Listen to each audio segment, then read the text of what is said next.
everyone, and welcome to the Women's Soccer Show. I'm Ali. And I'm Sarah. That didn't sound too enthusiastic, Ali. That would be because you it's were the like, second time I've done it. Hello, everybody.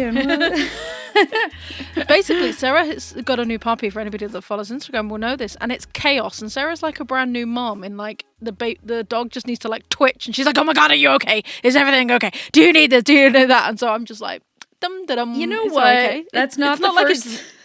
It's not like it's late here or anything. It's not like we're on a deadline or anything. My partner has told me that I'm a helicopter mom, and we were both like, we didn't expect that from me. So I'm working on it. Okay. We're here to talk about football. We are here to talk about football. So of course we've got our game of the week, which for the first time since it started is an NWSL game, because it was cray-cray. The WSL was cray-cray, but this game was cray-cray. It was the Seattle Reign hosting San Diego. We had 2 red cards. We had so many yellow cards. We had some insane goals, and we had some insane goalkeeping. We're, of course, talking WSL Title Race, because that got blown wide open again, just when you thought you knew what was going to happen. We're going to get into it all, but first and foremost, Ali, you and Tim hopped on Patreon, and what was supposed to be, I believe how you pitched it to Tim was, Tim, do you have 5 minutes to chat about these 2 things? I think what did you talk for an hour, the 2 of you? Hour and a quarter. Oh my the goodness. Patreon episode, for anybody that isn't on Patreon, the Patreon episode is longer than most episodes of of our show. All right, what did you cover for everybody listening who wants to go listen? Tell them what you covered with Tim.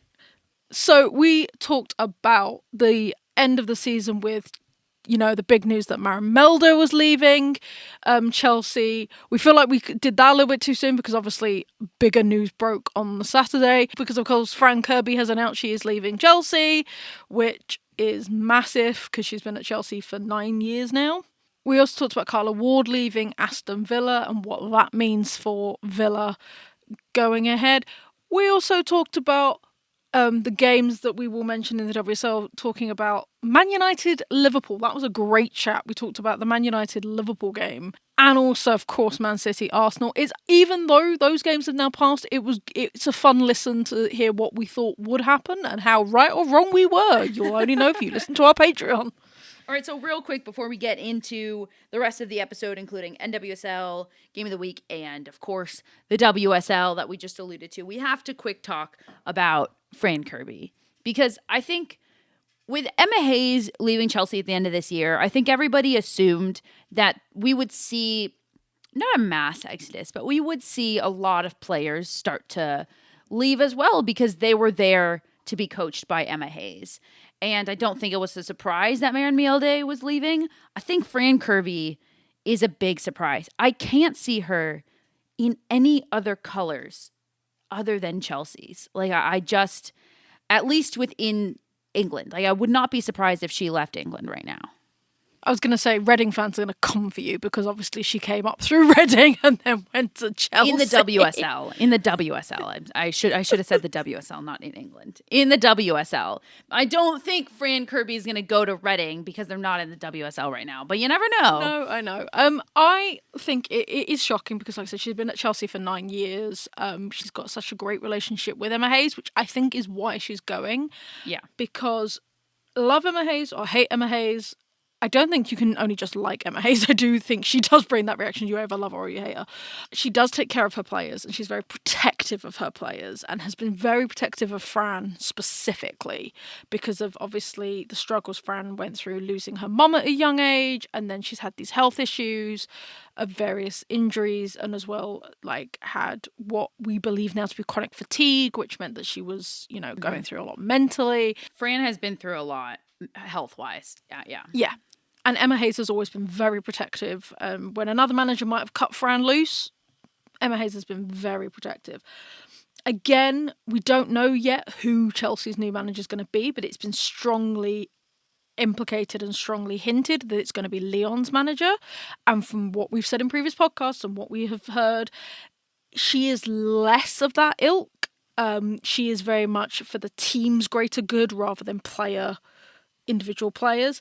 And I think Fran is getting out now because that is not a manager that's going to work for Fran. Fran needs someone that's going to be player focused, not just team focused. Whereas we believe the new Chelsea manager is a bit more team focused. Listen, I would not be surprised if this was just the start of, names and players announcing that they're leaving at the end of the season. We'll come on to the WSL title race, but this might be the start of a bit of a fall off for a couple of years for Chelsea. To, however, the NWSL, and just a quick recap before we get into our game of the week, but 3 teams become 2, and we now only have 2 teams that remain undefeated as the game's going.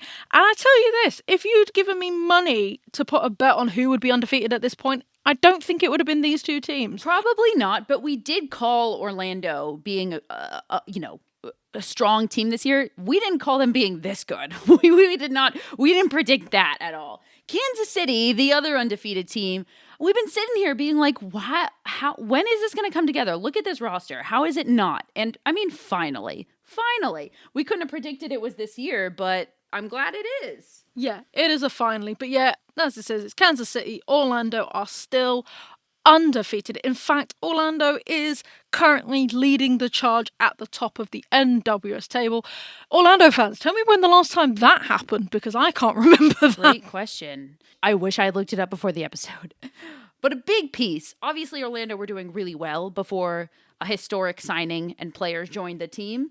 But it has to be mentioned that I think the signing of Barbara Banda and her slowly coming into the team, getting her first starts, has just taken them to an astronomical next level. Barbara Banda, I don't even know where to begin. Let's start here. The fact that she's got 4 goals and 2 assists in 4 games played. She scored 1 goal versus Washington in the 3-2 win, 2 goals versus North Carolina in the 4-1 win, and then 1 goal versus Racing Louisville in the 1-0 win just this past weekend. I never know how to have a little I told you so moment without sounding like a complete jerk, but I'm just going to do it, Allie, because Barbara Banda, you can go back to an episode on July 25th, 2021, episode 3 of the 2021 Tokyo Olympics coverage. It was Zambia's first Olympic appearance, first world stage appearance, because their first World Cup appearance was 2023. So this was their first world tournament appearance. And I called out Barbara Banda on this episode as literally the standout player of the entire tournament, and wondered when she was going to get picked up by a team in a more major league. And I don't understand why it's taken 3 years since then, but I'm so glad it's finally happened, because everybody is now realizing, if they didn't in this past World Cup, they are now again realizing her dominance. She was 21 years old at that time. She scored a hat trick in both of her first games in that Olympics. And I'm just going to say, I timestamp it. I'm going to post that on socials. We talked about her in the 2023 World Cup, Allie. Like, she is a star. Plain and simple. There is, and I'm not mincing words with that. That is not an exaggeration. She is a star. I believe it was my good friend Courtney of Diaspora United Pod that tweeted, "Congratulations to every team that played Orlando before Barbara Banda joined." And I think that says it best. But let's go to our game of the week. It was Seattle Reign versus San Diego Wave. Now, these 2 teams for me, really emphasize and are typical of that whole, you don't have to be geographically close to have a rivalry. That's true. I feel like we can call this a West Coast rivalry here for the NWSL. It's fun to see this rivalry develop, and it was unexpected. I think you forced the LA San Diego rivalry. The Seattle Portland rivalry obviously exists. That's not forced. But I think my favorite rivalries are the ones that develop naturally when teams are just like, I hate you. And it's not because we're in Seattle and you're in Portland. It's because I don't like playing you as a team. And both teams before this game were outspoken about that. They don't like playing each other. They don't like each other. maybe not that they don't like playing each other, just that they don't like each other. And that's a fun rivalry to be developing. And this is only San Diego's third year in the league, so I'm just imagining where this starts to go. But this game was a rivalry game if I've ever seen one, because generally those get pretty physical and pretty chippy. And I think, to say the least, this one did as well. I blame the coaches, because Laura Harvey and Casey Stoney have worked together, both player and coach, when Laura was over here. And they have very similar styles. They're very similar people. And I think that has really built this rivalry up. Well, I feel like people can misinterpret that as it being, as you saying that the coaches don't like each other. No, I don't think that at all. I think they have a great respect for each other, but because they're so similar, I think that breeds a whole rivalry. So let's do it. Seattle took this 2-1, everybody. And they took it 2-1, having played the majority of the game, all but the first 9 minutes, with 10 players. And that's probably, I think, the first thing that we need to talk about. I'm sorry, but did you not want to talk about the kits? That's your big note of this game. I don't know if I need to talk fully, but I do need to say, arguably, the best kits in the NWSL facing off right here. I know Orlando enters the chat when that gets said, but I don't know. For me, I think these are my two favorite kits in the league facing off. We won't get too into it because this is not fits and kits. However, Seattle, yes. San Diego, no. I don't get it. I think you're the only one that thinks it's ugly. You're truly the only person I've met that doesn't like that kit. All right, before we get into the game and the red card in the 9th minute, we have to rewind, because coming into this game, to start off this rivalry, San Diego is kind of limping in to a rivalry game without key players, namely Alex Morgan.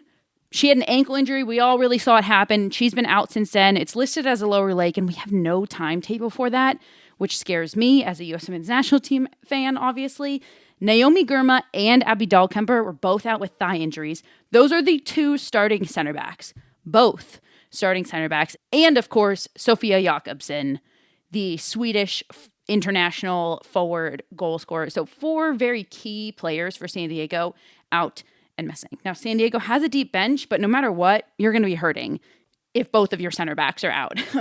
And let's not forget, this was at the start of a weekend where teams were playing Saturday, Wednesday, and Saturday. So managing minutes for coaches was already becoming really important, and most players weren't going to play all 3 games. So to have a limited bench already coming into those 3 games in 9 days, that was a lot for San Diego to handle. Yeah, no, 100%. And it is always hard.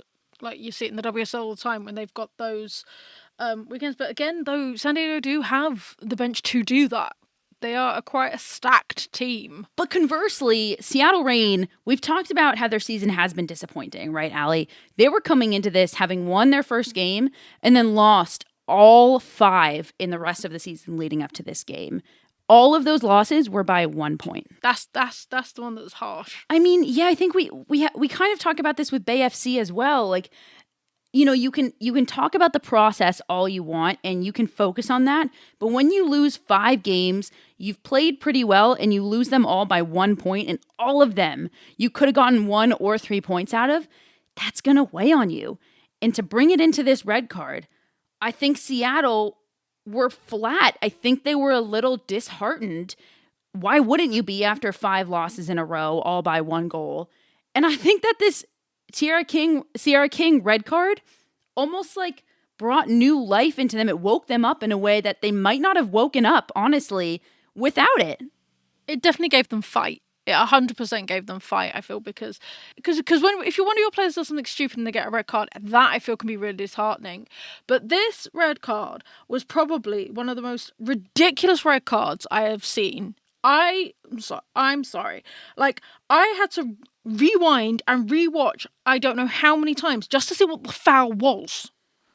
Yeah, I mean, that's not a clear red. I could not agree more. And the fact that what was called a foul, that Sierra King, the action, I'll say, that Sierra King made that was deemed a foul, was in response to her being fouled. And the foul that was made on her was absolutely warranting of a yellow card, because Sierra King had broken away from the defender and the defender had her wrapped up. That's a yellow card. Instead, Sierra King gets a red. That's what I thought. That's what got me so confused, because I was like, but she's being pulled back, and so what she's doing is she's pushing the player away. And okay, she's accidentally hit face. That's what's happened, is she's accidentally hit face. Yeah, she's kind of like thrown her arm back to try to get the arm of the defender off of her, because the defender's like holding her back from escaping, and accidentally hits the face. That's it. And it went to VAR, and VAR and the ref saw it and has declared it a red. I think this is we talked about soft yellows in Champions League. This, I don't even think was a yellow. I think it was a talking to. It was a, I get you've been pulled back, you can't hit people in the face, and you move on. And that be it. I agree. At the time, I was like, oh, that's a pretty racist call, because now you're just assuming that there's intent from this black woman to be aggressive.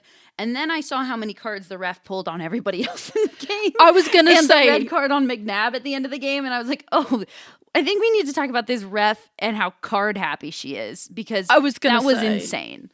Yeah, because we've seen similar instances in WSL where you're like, oof, you've given that to the black player, but then when you watch this game as a whole, you're like, oh no, the ref just likes her cards. Yeah, and that's exactly what it was. She was quite card happy. The stat that they threw out at the end of the game is that this game was tied for the most yellows in a game since 2016. Unfortunately, even though the NWSL started in 2013, that's as far back as the NWSL has records. Don't get me started on that. But that's how card happy this was. And I guess I'm glad Seattle won, because they deserved it. That was absolutely absurd. But I'll go back to what I said before. I'm not sure that they would have had that red card not been issued in the 9th minute. It woke them up. It woke the fans up. There was a fire and a presence in that stadium and across that team that we haven't seen from them in a while. No, absolutely. Like I said, when you see these like unjust red cards or unjust bookings, that can really spark a team. Unfortunately, it did also lead to them conceding, because I think immediately. pretty much it was like a few minutes later. And no, it was literally on the free kick from the foul that was called on Sierra King, and then San Diego scored on that free kick penalty. Yeah. And you know what? It's because they're reeling. They're reeling from this ridiculous card. And San Diego managed to capitalize on that. Couldn't agree more. Seattle just frankly were still phased by that red card, and San Diego capitalized, but the end score was 2-1. Seattle played some outstanding football, with the exception of that one mental lapse where San Diego scored and Seattle were obviously just still reeling and trying to process what had just happened with the red card. Because that was in the 11th minute. San Diego up 1-0. Bethany Balcer scored in the 34th minute. And then Latsko scored the game winner in the 89th minute. Seattle Reign, look, when you see a team go down to 10 players in the 9th minute, you kind of expect that game is going to be over. But I think if I had turned on the TV in the 13th minute, I don't think I would have known that Seattle were playing a player down based on how they were playing. This was a masterclass from Seattle in how to play with 10 players. But on the flip side, I want to talk about how truly terrible I thought San Diego were. I was going to say, like, as much as this was a masterclass, and there are so many Seattle players that I want to shout out, and I will, I looked at San Diego and I'm like, this game, I'm like, how did you finish first last season?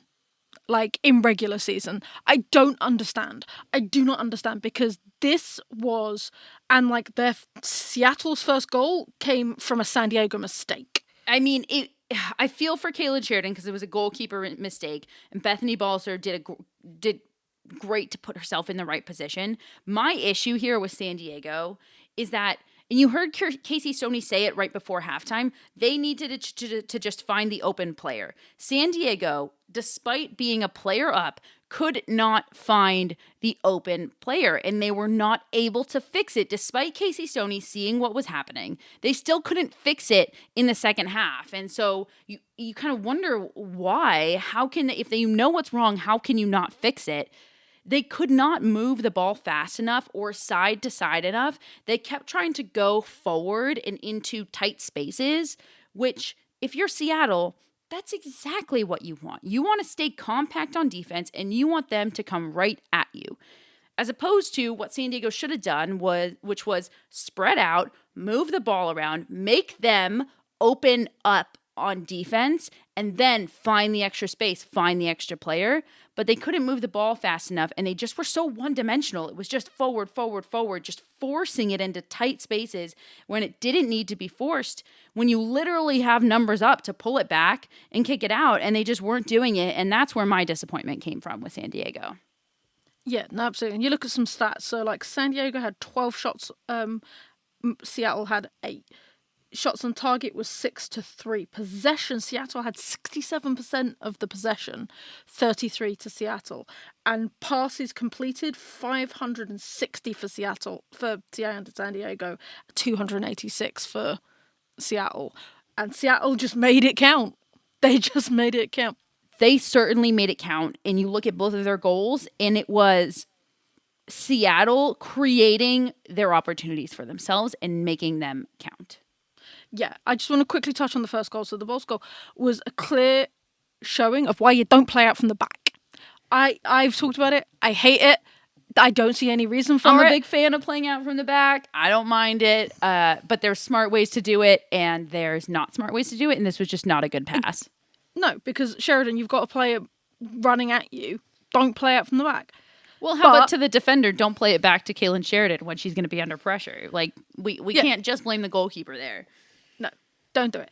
But it was a beautiful goal to get them level, and I think we've talked about it before, but if you can go in level, having come from behind, going in at halftime, it's your game to lose. I'd agree. I think that was a big thing for Seattle to go in level. Hey, this was one of 2 goals we saw like this over the weekend for the in the NWSL. In the Bay FC game, Tess Bodie got a goal because she pressured the goalkeeper. Keeper tried to clear it, and it just bounced off her back and into the goal. So, yeah, teams playing out of the back, you got to do it in a smart way. Veronica Latsko put that game winner away. She's clutch. She was clutch last season for Seattle. She's clutch again this year. She's the reason they were in the NWSL Championship, to be totally frank, because of the goals that she was able to score. And then once again right here, it was a beauty off of a set piece. But before we end in this game chat, unfortunately, the more exciting thing to talk about rather than Latsko's goal is the second red card that was issued. In the 90th plus 15 minutes, there were 9 minutes of extra time allotted. Let's just note that. This play happened in maybe like the 11th minute of extra time. And then it was reviewed. And it was eerily similar to the red card issued to Sierra King in the first half. See, and this one, what I mean by that is more. It was ridiculous. It was ridiculous, but I do kind of see this one more than I do for Kings. I don't. I think, once again, you have players wrapped up. I think both were probably at fault to some degree. One player was wrapping, like, literally arm around the Jess Fishlock, and Fishlock kind of like whips her hand back, probably try to get the arm. It's funny how the wives both were in similar situations, just the opposite. Anyways, I just thought this was an absolutely absurd red card. There's going to be implications once again for McNabb. In the 90th plus 15th minute, you get red carded. Now you're out for the next game, and mind you, McNabb was starting at center back. So now not only are Dahlkemper and Gurma out at center back for San Diego, but now suddenly McNabb, who is filling in for Dahlkemper or Gurma, has to sit. So we're just reaching further and further into the bench now for San Diego. And the implications, when you look at the foul that actually occurred, it's just not worthy of the implications that San Diego suffered. Let's go around the world.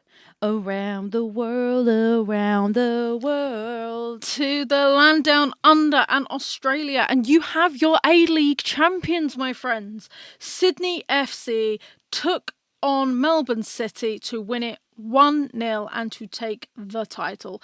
Despite the low score, it was such a thrilling game. It was end to end, and it was Connors who managed to grab the winner in the 69th minute. Over to España. Barcelona are your winners of La Liga for the 5th time. After the result this weekend, the Catalonia side could not be caught and have been crowned champions officially. To Germany, and speaking of champions, Bayern Munich have pipped Wolfsburg to the post to take the title, despite there being 2 games left, and Wolfsburg had a great 5-1 win versus Cologne. They cannot catch up Bayern, and they are your German champions. Have you checked out Total Football Analysis yet? TotalFootballAnalysis.com provides research analysis on loads of football, including the women's game. Want all the stats in one place instead of drowning in a mountain of tabs? Want to explore key matchups and the tactics from both teams? Total Football Analysis provides the stats and analysis to help you learn more about the beautiful game. We have a special discount for listeners of the Women's Soccer Show. At checkout, type WOSO10 to get a full year for just €10. That's €40 of the yearly subscription. Head over to TotalFootballAnalysis.com and type WOSO10 at checkout. Over to the WSL. We're flying across the pond to England because a lot is happening. Manchester City played Arsenal this weekend. I think everybody had this circled on their schedule, namely because of Chelsea's midweek loss to Liverpool, which all of a sudden set City on top of Chelsea in the table. And it felt like this was the game that if City were going to lose, this was the one. So if they could win this game, it seemed like that title was going to be theirs. And it did not disappoint. It certainly did not.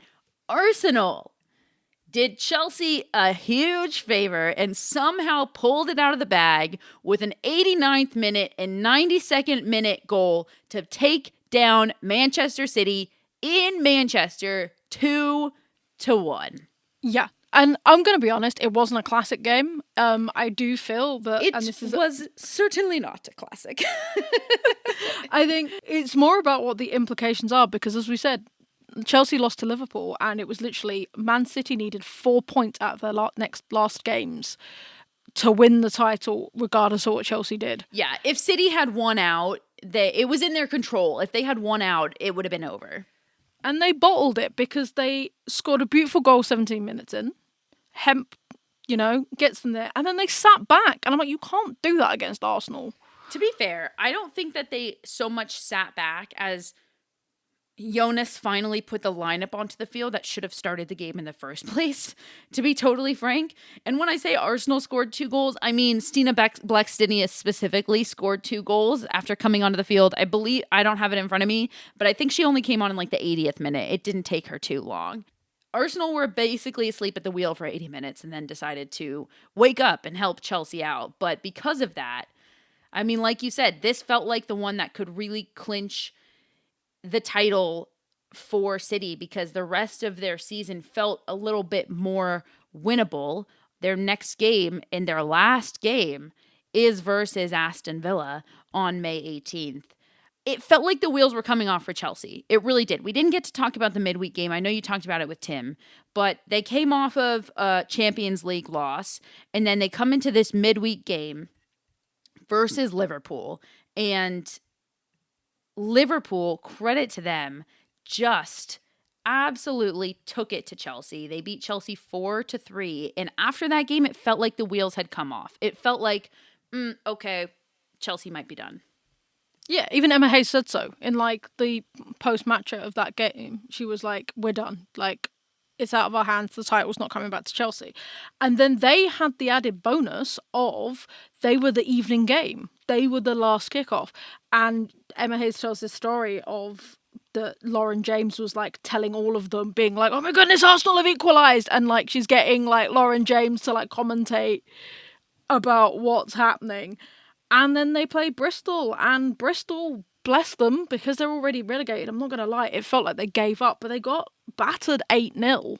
This felt like Chelsea making a statement like, hey, this actually isn't over. And we're here to make up on goal differential because we're coming for you, and we're going to be even on points by the end of this. And we're going to beat you on goal differential. Because with this 8-0, mind you, if you look at the table, because if you'll remember, listeners, that if it's even on points at the end of this, it goes to goal differential. Chelsea now sit with a game in hand, but a better goal differential still than City. Yeah, it is. And I think it is going to come down to goal difference. But who knows? Tottenham may surprise me. And it not.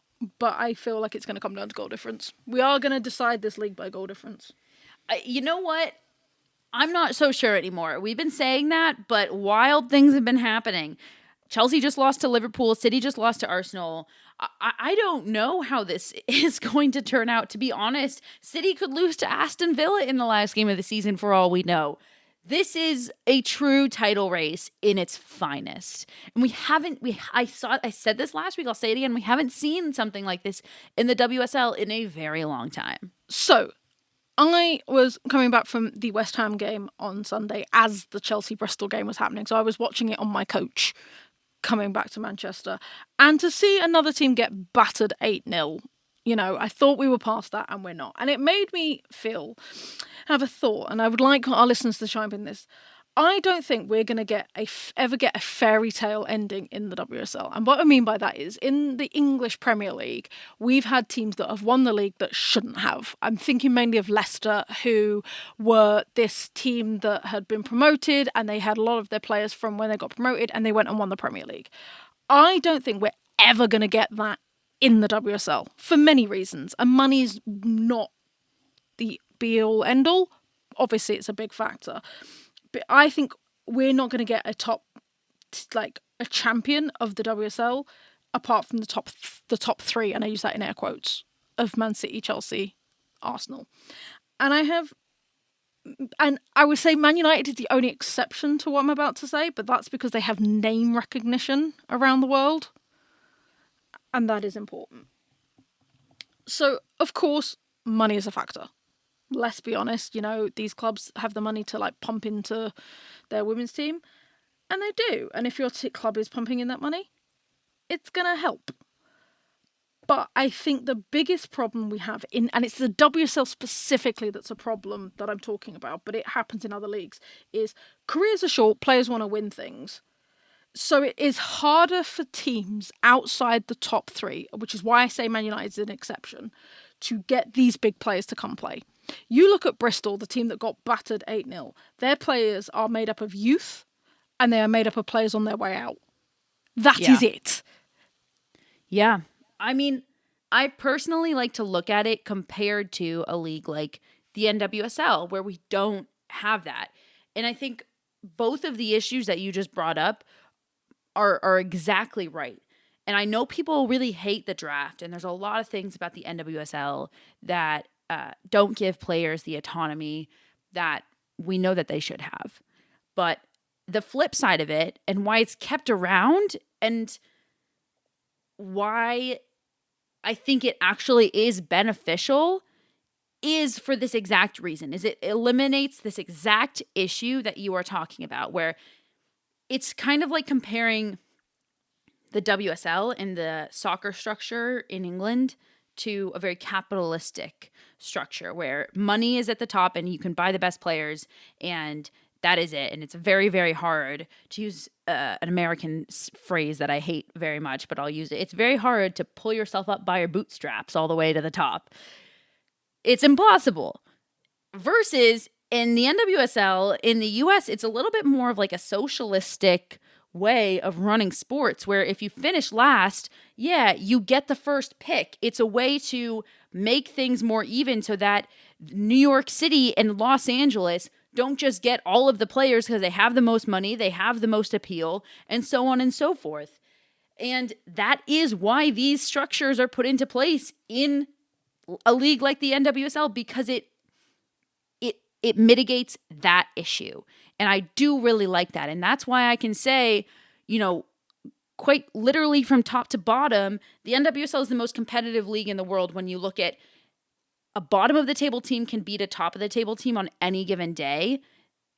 That can't really happen in the WSL for all of those reasons that you just addressed. And it's a fluke, because let's talk about my beloved West Ham for a moment. We beat Arsenal for the first time in 12 tries this season. That was a fluke. Let us be honest about that. And you look at the rest of West Ham's season, that was, us taking advantage of a down-and-out Arsenal. And it's like, another thing happens is you'll get these great players for one season before they get poached by another club. We talked about it, how Man City took a player from Villa in the January window, and Carla Ward had a conversation with Gareth Taylor and said, please don't do that to me. I need this player, please don't do that to me. And he went, well, I'm sorry, but we need her more, and did it anyway. And if that young player is given the choice to play for middle of the table Villa or pushing for Championship City, they're going to take Manchester City. And we saw it with Hasegawa going from West Ham to Man City. We saw it with Mana Inabuchi going from Aston Villa to Arsenal.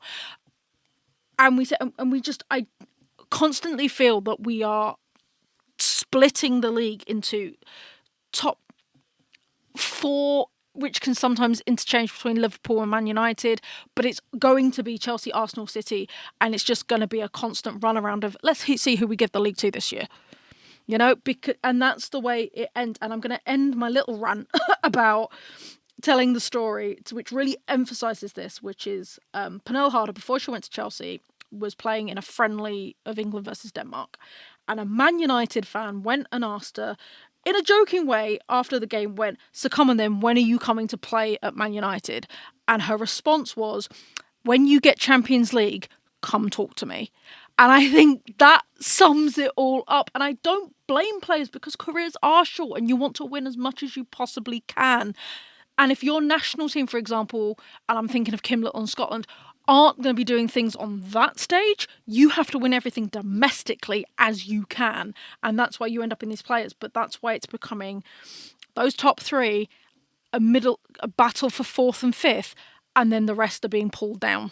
Yeah, I mean, listen, I don't watch a lot of the English Premier League, but I do know that there's similar issues on the men's side of the game.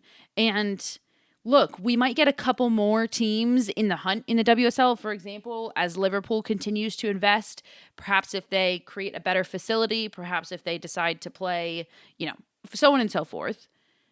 Because, like you said, like Manchester United, they are a very well-known, well-established club. Maybe they can continue to creep into the top. But make no mistake, the WSL is completely going to mirror the Premier League. Case in point. And it's all because of what you just said. And unfortunately, if you're not going to change the structure in which it exists, that's just how it's going to be. And that's really unfortunate. And that is it for us here at the Women's Soccer Show. That felt like a very short one, Allie. Did it not? It did, but we were succinct, we were to the point, and we covered a lot of stuff still. We were fantastic, is what you're really saying. All right, so everybody... That is what I'm saying. As a reminder, you can head over to our Patreon. That's patreon.com/TheWoso Show for bonus content. And as always, I've been Sarah. And I've been Allie. Thanks, everybody. Good night.